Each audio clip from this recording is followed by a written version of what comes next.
Steve, like, subscribe, etc. Hi, how are you doing? How are things? What are you doing for your holidays this year? Let us know in the comments below, but don't. So this week I've been looking at NASA-inspired space ambient. Never made a space ambient track before, and I thought, hey, let's have a try at it, see what happens. I'm a little bit late to the party. I think it was 2014 when NASA allowed you to download the samples for free. But it's so much fun to be had with these sound samples. Absolutely brilliant. I'll link it in the description, and let's get to what I've done.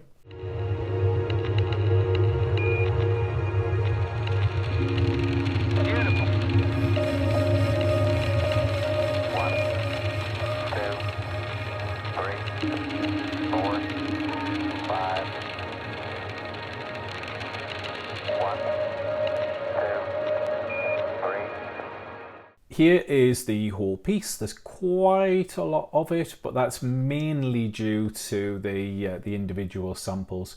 Now, if I'd have been a bit clever on this, I would have just dragged the audio into the track and used it like that, rather than have to mess around in a simpler and play with other things. But it's useful in a simpler because you can sort of, I probably could have done a drum rack actually. That would have been a clever way to do it. So this is the way not to do it. And yeah.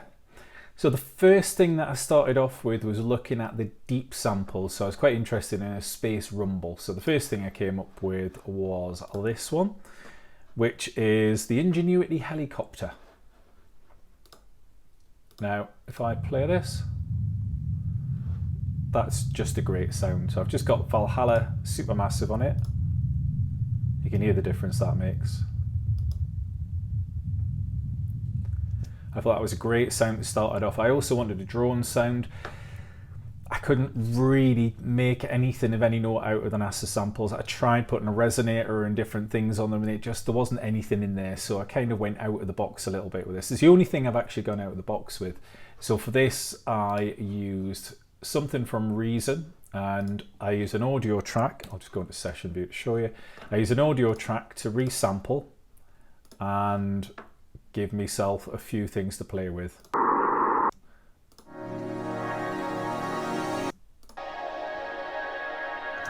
Three sort of sound samples I just recorded in, and I figure I'm going to use the audio files, and then for this pad that I ended up sounding as an opening pad like this. Now what I've done is I popped some ping pong delay, I popped some chorus on, so I wanted to give it some width. And back over to session view because it's easier to see. I've also got a single send, which is the Valhalla Room, and that is the Bright Cathedral, I think, default. So I've got that turned all the way up pretty much on that track. I thought that's a nice opening pad, works quite nicely. I have a little bit of, I've got three things that come in, which I'll go into in a minute, and I've got one of them just sort of making a bit of a guest appearance here.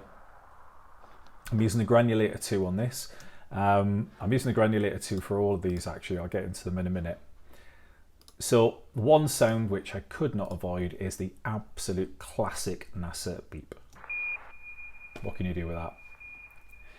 You can't leave it out. This is part of the Eagle Has Landed sample, and it had to go in there. And then I've got a selection of other samples. I've pretty much treated the voice samples all in the same way. But what I'll do is I'll go into what I've done with the other things. So I've got that beep, and then I made an instrument with that beep, but I had to tune it slightly. It's in D sharp, so I thought I'll make the whole piece in D sharp minor, makes life a little bit easier. But I did have to tune it, just detune by 31 cents extra, transpose down so it was on the D sharp when I'm playing it on the push. And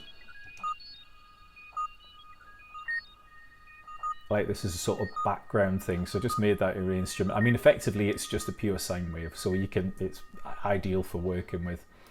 Then we had a really nice pulse sound. Now that's just the pure sound.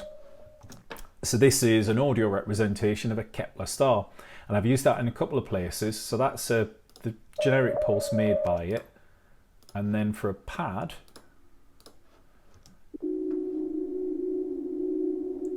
I've warped that using complex, just a normal complex, Just put the EQ there in case there was anything going on with it. Little bit of echo, and if we go over here you can see the pulse pad has pretty much all the way up on the send. Now I've also made a kind of a pluck out of it as well, just by playing around, making the attack and release really low.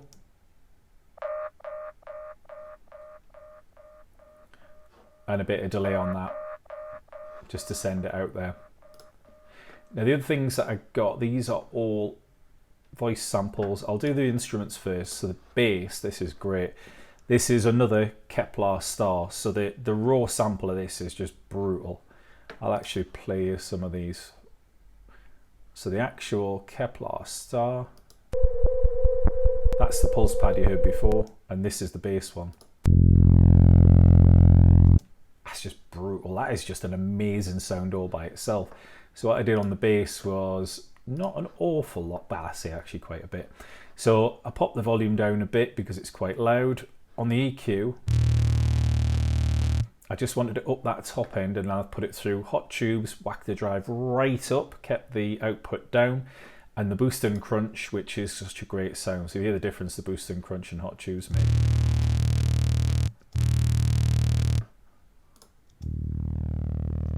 So when you put those two on together, and then I just popped the compressor on so we didn't get out of control if it was there. I just add a little bit on the top of it. And then the Kepler lead, exactly the same sound. And we're going through quite a lot of processing. I've just used part of the waveform because of course it goes up and comes down. So I use part of the waveform for this. And I've got an audio effect right there. I've got a tube, the same preset as before, another one but using the wave shaper, and another one using the crunch. And what I wanted to do was process in 3 ways the sounds. Sounds really nice. Now what I have got on this is automated because the top end of the EQ is automated. So I have this section that comes in later on that I wanted to just sort of brighten up as it came in. So you can hear a lot more on this section.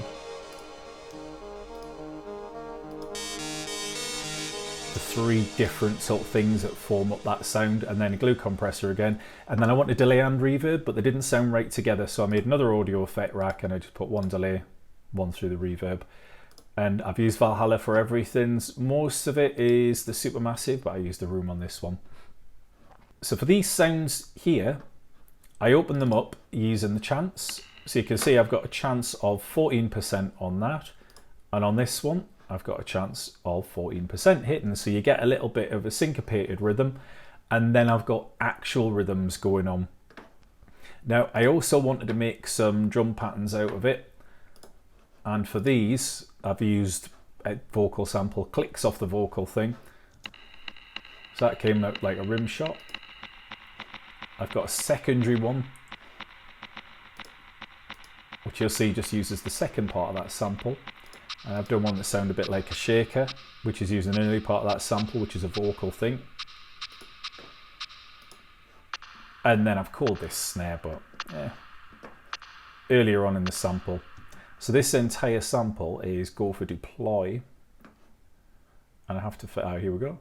Discovery Roger, go for deploy. So taking all of those things out of there, out of that one sample, and then the kick came from the Brian Cook Raw Velocity. Proper full-on deep bassy sound. It's not much of a kick, but hey, you do the best of what you can in the circumstances. So the original idea was that I would set off and I wouldn't use anything apart from the NASA samples, which I have done apart from just the pad up here. So the pad here is a Reason Rack plugin. And I've got quite a few different things from years and years of using Reason. So I've got like go-to pads, which I don't have yet enabled because I've only been using it a year and a bit. Same with the external, I don't know why I've called it X pad, but that's the biggest thing on this is actually the Valhalla. Because you can hear it's quite a sort of scratchy sound there, but you put it through the reverb, and again it's really long reverbs. I mean, 17 seconds. You can't really get away from long reverbs when you're doing this sort of music because that just is what it is. But it's not just as simple. It's boring if you just say, yeah, get a sound, stretch it, whack some reverb on it, and there you go, you got space ambient. That's dull. So I want to try and do things with different sounds that you've not heard before. So the three things that I've got for this secondary coming in, I've got a low hum, and you can see I've put this through, it's that Brian Cook raw velocity thing again. I popped it into the granulator too, and I've just put a really big spray on it and made the spray go to the right side, so you get a lot of that sound happening. And I really like this instrument, it's brilliant, and it's free Max for Live instrument as well. And I've just EQ'd it to keep it down there. Now I've got a low mid hum, same thing with the EQ, and I thought I'd put a pitch hack on there and just do a reverse, not too high, and it just adds a little bit more to the sound. Now that's actually a recording of this that I've made in the resampling one, and then I've got a slightly higher one. I'm using a bandpass spinner, which is an auto filter preset, and again just keeping that narrowed in there. Now if we put the three of them together, if I hold down Command, we've got a really nice sort of like deep rumbly space sound that works really, really well. If I take that off,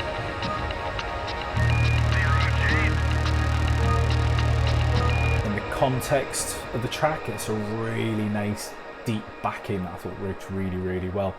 So I've kind of filled it out with other things as well, with samples that I really like the sound of. So Beautiful. Beautiful. and that's from Beautiful. this Dust It Off. Beautiful. I quite liked the Welcome home, Columbia. Beautiful. Beautiful. So I have to take it up for hangar, Joe? We're going to dust it off first. I mean, these are brilliant samples. I could get a lot more out of it, but I kind of did run out of time. There's a lot more I want to do with this. So this is a work in progress. It's definitely not the finished article. And I got this one. All of you on the good earth. Really like the sound of that. Computers now have primary control.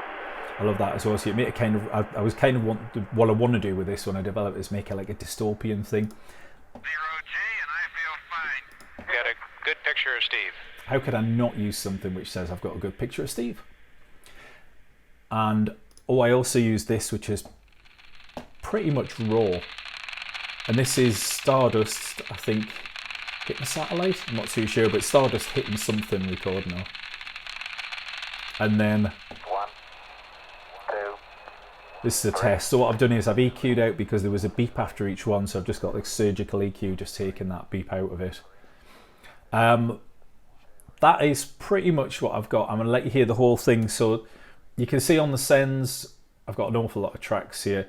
I've not done anything on the percussion. What I've done with the percussion, usually I'll bus everything, but on the percussion, I've just got a single bus for the percussion. I've got a Valhalla Supermassive, and I've put the low end up to 480 Hz because I didn't want any reverb whatsoever on that low end. I want that to be nice and solid.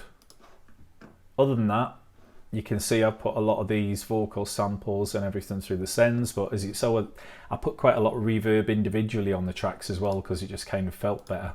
On the master channel, I've just got a bit of taking that really low end off because you can still get a bit of that creeping through, taking off the very high end, and glue compressor just set to probably actually -3 what this is, and a limiter on a -0.5 dB ceiling. Sorry, I can't share this one because the samples are obviously NASA. Even though you can get them for free, I'll probably get into trouble for that side of things. Plus, it's a track that I'm probably going to develop, so you know, it's mine. So thank you very much for watching. I'm going to play the track out so you can hear what I've done with everything. Hopefully this inspires you to get started with a bit of space ambient yourself. Cheers, see you later.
3.